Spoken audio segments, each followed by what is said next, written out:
it just started out of discussions with George and I about the prodigious output of Canadian writers, given the population of this country, and the long history of great Canadian songwriters.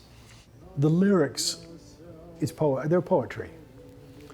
And I always loved, as a singer, I go right for lyric. If the lyric touches me in the heart, that's where I go.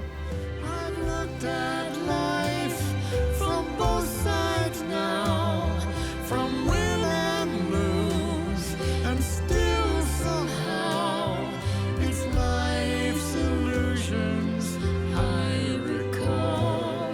I really don't know life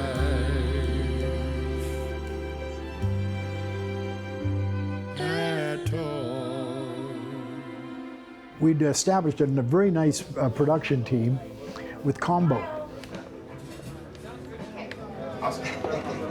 Where the clear winds blow, and lift us up where we belong.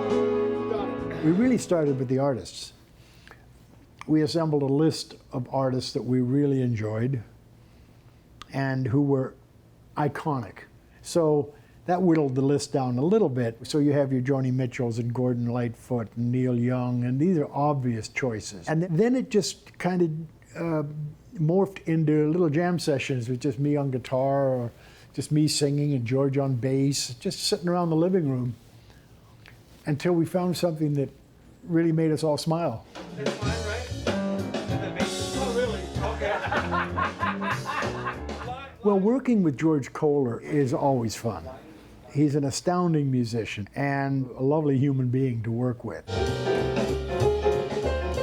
That's the start of the fun. That's why George and I co-produced. He has a tremendous relationship with the musicians, a tremendous respect from the musicians. When they walk in, it's, hey, this is George Kohler playing bass. Uh-oh, we better up the game, you know. And we ended up with 13 songs, but yeah, they're all over the map. I must say, Blood, Sweat, and Tears somewhat prepared me for that, because they were very eclectic. There was Juilliard Masters graduates in that band. There was Berkeley jazz musicians in that band.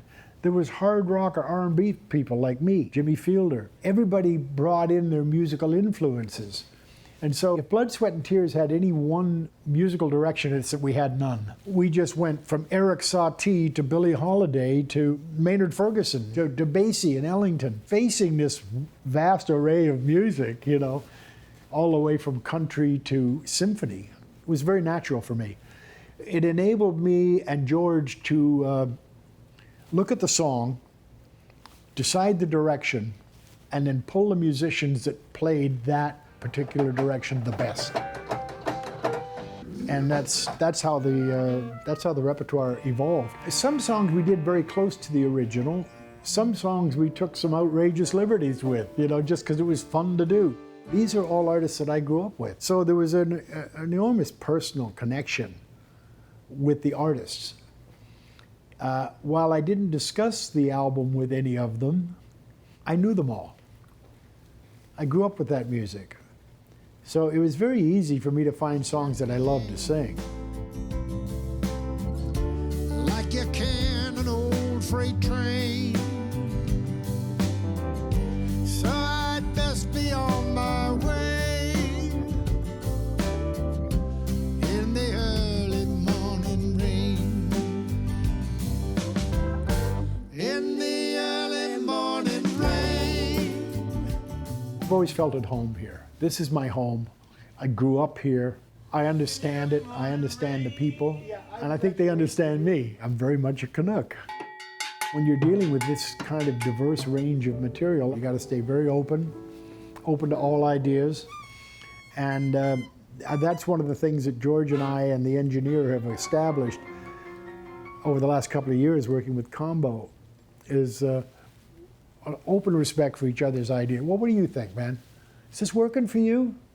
No? Why not? Okay, talk to me, you know? That kind of process is why I love making music. That was right. We played the D chord, but we just walked through it. We played through it. Yeah, I think we did it right. Yeah, we did. Yeah. Should we do another one?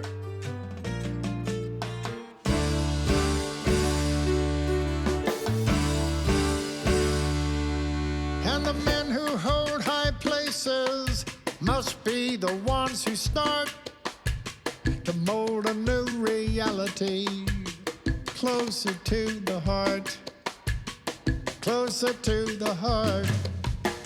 The blacksmith